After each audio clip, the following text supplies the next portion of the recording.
በኦርደር ይጻፋል፣ ታሪክ ይጻፋል አይደል? ከፊልጶስ ናቸው እዚህ ቦታ ስራ ይሰራል። ከፊልጶስ በፊት ማን ነው የሚጠራው? ኤልሳ አይደል? ኤልሳ ይቀድማሉ እና በዚህ ታሪክ ውስጥ እግዚአብሔር አካቷቸዋል። የዚህ ታሪክ ባለቤትም ተቆርቋሪም አዋቂም ናቸው። እሳቸው በረከትም ምርቃትም ይሰጡና ቀጥታ ወደ እሳቸው እንሄዳለን።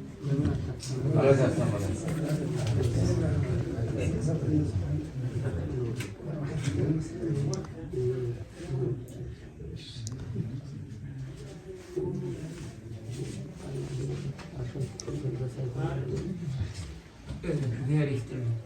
ዋናው ያማለ መጨረሻው መጨረሻው እግዚአብሔር ይስጥልኝና እግዚአብሔር ይባርክልን፣ እግዚአብሔር ይቀድስልን። ሁላችሁም ከላይሞትን ብለን የመጣ ነውና ማንም ሰው ብለን አልመጣንም። ስንመጣ መነሻው ተክለ ሃይማኖት ናቸው። የተክለ በረከት ሁላችንም ይባርከን ነው የሚለው። የቱን ይባርክ ይቀድስልን። የዚህ ቤት ትልቁ ምሰሶ ማንረሳቸው አባ ቀጸላ አባታችን ዛሬ በቅድስት ሀገር በኢየሩሳሌም የሚኖሩ መንፈሳቸው ደግሞ እዚች ዳግሚት ኢየሩሳሌም አሉ ብለን እናምናለንና እሳቸውን ባሉበት ይጠብቅልን። ደግሞ እዚህ ያሉትን አባገሮችን ይጠብቅልን። ሁላችሁም እግዚአብሔር ይጠብቃችሁ። እንግዲህ በዓል ተደራራቢ በዓል ነው። አንዱ ዛሬ ዕለት ነው። ሁለተኛው በዓለ ትንሣኤ በዓለ ፍልሰት ነው። አንሳ እዲሁ ባረኮሙ አንስቶ ባረካቸው ሐዋርያት ከነበሩበት ከኢየሩሳሌም ከቢታንያ ወደ ውጭ ወጥተዋል። ከዛ እየባረካቸው ልኳቸዋል ይላል። ዛሬ ደግሞ አባ ገብረሕይወትና ወንድማቸው አባ ቀጸላ በስጋውም በመንፈሳዊም በረከት ባርከውናልና የጤንነት ይስጥልን ነው። በስጋውም በመንፈሳዊ ሐዋርያት እየፈሩ 40 ቀን አሳልፈዋል። ዛሬ ደግሞ ወንድሞቻችን አባቶቻችን ጻድቁ መነሻ አድርገው ቦታውንም አስከብረው እንግዳ ተቀብለው ይህን ሀላልን አፍርሰውና ይህን ነው። ማንም አላየንም። እንግዲህ ለአብታም ለይስሙላም ሳይሆን ከጥንት ጀምሮ አባ ቀጸላ ተማሪ ይወዳሉ፣ ድሃ ይተባረዋል። ይህ ተሰጣቸው ጸጋቸው። ከጎዳና ወደቀውን አስገብተው ጌታቸው ተንከባክበው የሚያስታምሙ ጤናማ የሚያደርጉ ሁሉም ፈቃጅ የነበሩ አባታችን ናቸው።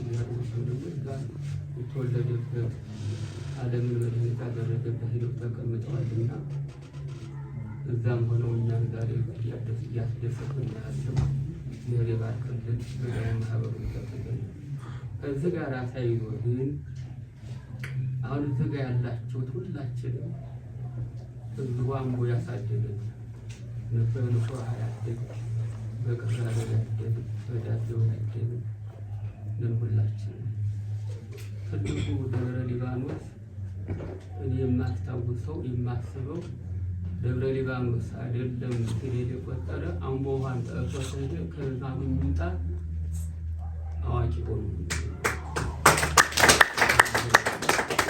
ሁኔታም ደምን ይባላል። ከጎጃም መጥቶ ለመማር አይ ለማፈናንተ መጣው ልብስ ለማጠብ ነው ለመንጻት ነው እና የመጣው ይሄን ተመረህ ሂድ ይባላል። ደብረ ሊባኖስ ከዛ የተለየ ውሃው ቁርጠት የሌለበት ውሃው የማያነጻው ሌላ ከፍ እንታጠብ ውሃው ያነጣል። ፀሐይ እስከሚነካን ድረስ እስከሚያለበን ድረስ ውሃው ያነጣናል። እንደ ጮህ አይደለም። የደብረ ውሃ ግን ተጠውቶ ወደ ይቆርጥም ታጠቡበት አያነጣም። ሆሳዕና ማለት ነው። ያም ውሃ ማለት ነው። ትልቅ ሀብት አለ እና ገዳሙ የተጠቀሙ አሁንና ደግማችሁ ትንታችሁ ጳውሎስን ሁላችሁ ለማስተማር ሙቀቱን ተጭኖችን የሆነው ምንድን ነው? ገዳሙን ይጠብቅልን። መእሰን ተቀባይ እንዳናጣ ጊዜ ይጠብቅልን። ገዳሙን ከክፉ ነገር ይጠብቅልን። ደብረ ሊባኖስ በሩቅም ሆነን በህሊናችን የምናቅፍበት ቦታ ነው። የምንመካበት ቦታ ነው። መጠጊያችን ቦታ ነው።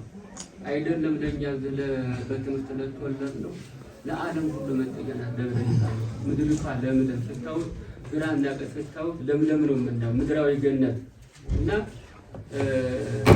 እናንተ አሁን በየአጥቢያ ያላችሁ በየደብር ያላችሁ ትልቁ አደራ የምላችሁ በተበደላችሁበት ስርዓት ነው ተገባኝ ስርዓት በዱ ሰዓት አትሹ በማህሌት ያላችሁ በወንጌል አገልግሎት ያለ በቅዳሴ ያላችሁ በቢሮ ያላችሁ ነው ስርዓት በዱ ነው የምለው እዚህ ላይ ነው ማጠነጥነው ጉዳይ ነው። በማህሌት ያላችሁ ደከመን ብላችሁ እንከፈል እያለ ስርዓት በዱ ምክንያቱም የምናገልግለው ሥላሴ ነው። ተክለ ሃይማኖት ምድራዊ ሲሆኑ ሰማያዊ መንፈሳዊ ሲሆኑ መንፈሳዊ ሆኑ ከክሩቤል ጋር ለማጠን የበቁት ለስራ ስላለኩ ነው። እየገባችሁ ነው የምለው ሰማለን ነው። በተለይ በማህሌት አገልግሎት ያላችሁ በተለይ በማህሌት ያላችሁ አሁን በማህሌቱ ያለ ሁሉ ጆሮ ያለው ወደ ቢሮ ነው። ቢሮ ደግሞ ያለው ወንበርና ወረቀት እንጂ ቃለ እግዚአብሔር ደግሞ ስትገቡ ሞባይል ላይ ይዛችሁ አትግቡ። ሞባይል እና አትቀድማ የተማራችሁ በሊቅላ ይዛችሁ ግቡ። አሁን ዛሬ ሁሉን የገደለ ይሄ ሞባይል ነው። ትልቁን የድጓውን ያቋቋሙት የሌላውንም የሰባኪውንም የመምህሩንም ያደነቆራል ሞባይል ነው። ሞባይል ሰፍቶ ይገባል። ባትሪ ቢጠፋት ምን ትሆናለህ? አይልጃችሁ ሁሉም እኮ ማለት ነው። እንደገና የደከማችሁበትን ያጠፋችሁ በሞባይል እንደው ድንገት ላንሳው ብዬ የተማራችሁትን አይምሯት እያደነዘዛችሁ ያላችሁ ሞባይል ማለት ነው። አይምሮ ማደንዘዣ ማለት ነው።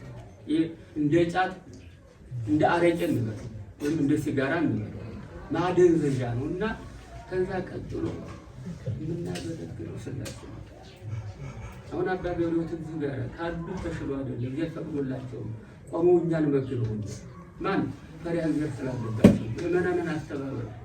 ዛሬ አፍና እጅ ተራራቀበት ጊዜ ነው። ዝጋ ጮማኔ ዛሬ እኮ በከተማ ስናየው ኑሮ ሳይደርስ ቤት ኪራይ ስንት ከፍላለህ ብሎ ስንት ኑሮ የተወደደበት ረሃብ እየበላው ያለ ግን እንደዛ እየበላቸው ለቤተክርስቲያን ሲሏቸው ጦማቸውን የሚሰጡ ምዕመናን የእነኛ ምዕመናን የማይፈርዳል የምዕመናን ላብ ይፈርዳል። የምዕመናን ጭንቀት ላብ መከራ ያመጣልና እንደው ስታገለግሉ እንዳልኩት ስጋውን ቀደም ብላችሁ መግባት ሰው እስከሚደወል ድረስ አቡነ ዘበሰማያት መሪበት በስብከት ወንጌል የሚያላችሁ እንደው ትናንት ያላችሁትን ለማጠናከር ብቻ አይደለም ጨማምራችሁበት ግቡ። ትናንት ያስተማራችሁትን ለማጠንከር ዛሬ ጨምራችሁበት ግቡ። ርዕሱን ለወጥ አድርጋችሁ ከዚያ የሚጨምር አይምሯችሁ ይዳበራል። ዝም ብሎ ግን ያን ተበላልጦ መግባት ማለት የአይምሮ ድርቀት ማለት የአይምሮ ድርቀት የቅባት ካለ አይምሯችን እንደሚደርቅ ማለት ነው። ስለዚህ ይህንን ነው አደራ የምላቸው። ይቅርታ ጋር ይቅርታ መምህራን ናችሁ፣ ባለሙያዎች ናችሁ፣ ትልቅ ደረጃ ናችሁ። የጻድቁን ዓላማ ያዙ ለማለት ፈልገኛል። እኛ የጻድቁ ልጆች እንጂ እንደው ጊዜ የጨረስ ጊዜ ያያከን የምንኖር አይደል። ስናገለግል ደግሞ በእድሜ ላይ እድሜ ይሰጣል። በእድሜ ላይ እድሜ፣ በጤና ላይ ጤና፣ በአይምሮ ላይ አይምሮ ይጨምራል። አጥንተን ተገባን፣ አንብበን ተገባን፣ ተዘጋጅተን ተገባን። አይምሯችን እያደገ እየተስፋፋ ይሄዳል። አሁን የሀገሬ ገበሬ ዘንድሮ ያረሳትን የተውት ከዛ ይቀጥልና ድንጋዩን ፈንቀል ድንጋዩን ጉቶውን ለገለገል ያደረገው አዲሱ አፈር ምን ይሆናል? ማዳበሪያ ይሆናል። ለዛ ለነበረ ነባሩ አፈር ማለት ነው። ስለዚህ አንብቦ መግባት ተመልክቶ መግባት ጉባኤ ቤት ማለት ነው። ልክ እንደ ጉባኤ ቤት ማለት ነው። ጉባኤው ግን ዝም ብለን ተው እባክህ ያተዘግበን ተጨቃምነን ቀር በቃ የተፈጠሰ ይራቅ ይሄዳል ማለት ነው። ናጀቱን ይባርክልን፣ ይቀድስልን፣ ገዳሙን ማህበሩ አርክ ይጠብቅልን። አባታችን አባ ገብረሕይወት በቀጠራ ሁላችሁ ገዳሙን ከክፉ መከራ ይጠብቅ። የምናየውን የምንሰማውን ሁሉ እንደ አርቆ እንደ ቀድሞ አይደለም ቀን በሌሊት የምንጓዝበት ኢትዮጵያን የቀድሞ ኢትዮጵያን ያምጣልን። የቀድሞ ኢትዮጵያ አሁን ዛሬ ሳይሆን አይደለም በየብስ ላይ በአየር ላይ ገና ይፈጠራል እያልኩ ሰገድ በአየር ላይ ባሮክ ማን ነው ሲቀርበት እንደው አሞራን ይቀሟል። እንደዛ እንደ ኤልያስ እንዳለ ኤልያስ ለራሱ ሲመገብ ቆየ። እንደገና ሲቀርበት እኔ ፈይቶ ለቋ ወይስ በሰማይ ሽፍታ አለ ወይስ አሞራ ሊቀበውን እያል መከራ እንዳይመጣል ወይ አሞራ ሊቀበው ወይስ በሰማይ ሽፍታ አለኝ ይላል። አሁን ዛሬ አይደለም በሌሊት በቀን ለመሄድ ያቃተብን ጊዜ ይሄ የመጣው ነው ከኛ በተለይ ቤተክርስቲያኑ ተያሉት ነው። ቤተክርስቲያኑ ትልቁ መከራ ቤተክርስቲያኑ እኛ አሁን እኛ እዛ ወደ ቤተ መንግስት ወደ ሌላው ነው ችግር ያለው እኛ ላይ ስለሆነ እኛ ችግራችን አምነን ወደ እግዚአብሔር ካመለከትን እግዚአብሔር ደግ ነው እንደ ደመና ግፍፍ አድርጎ ይጥለዋል። ኢትዮጵያ ወደ መጣችበት ሰላም እንድንኖር እግዚአብሔር ይቀድልልን። ቅርታ ቆይኋችሁ ከተበላ በኋላ በተለይ ሙቀቱ የጨመረ ማደንዘዣ እንዳይሆን ብዬ ነው። እግዚአብሔር ይባርክልን፣ እግዚአብሔር ይቀድስልን። አባ ገብረሕይወት ተቀበለ ከነበተ የገዳሙ ጠባቂዎች ናቸው፣ የገዳሙ ኃላፊዎች ናቸው። አገራችሁ ተወጣችሁ በመንፈስ ሕይወታችሁ ልጆቻችሁን አደሳችሁ ትኖሩ። አሁን እንደሱ የሚያስፈልጉ ወይም ደግሞ የላቸው ንሳ ልጆች የመንፈስ ጻድቁ ልጅ አስተባበሩ በጸሎት እናስባችኋለን። የህር ጻድቁ ይባርኳችኋል ብለው አግባብተው ጸልየው አሳምነው ያመጡት ነው እንጂ አሁን ሰው ወጥተው ነግደው አትርፈው ከትርፍ ያመጡት ተገባን። ይሄ በቃል ኪዳን የመጣ ሀብት ስለሆነ እግዚአብሔር አምላካችን ለአሳሳቢዎቹ ለሰጪዎቹ እግዚአብሔር የሚናጨልልን ሰጪዎቹን ይባርክልን፣ አሳሳቢውን ይባርክልን። ቤቱን የበረከት ረድኤት ያደርግልን፣ ይጠብቅልን። የእናንተንም መንገዳችሁ ያማረ የሰመረ ያድርግልን። አቡነ ዘበሰማያት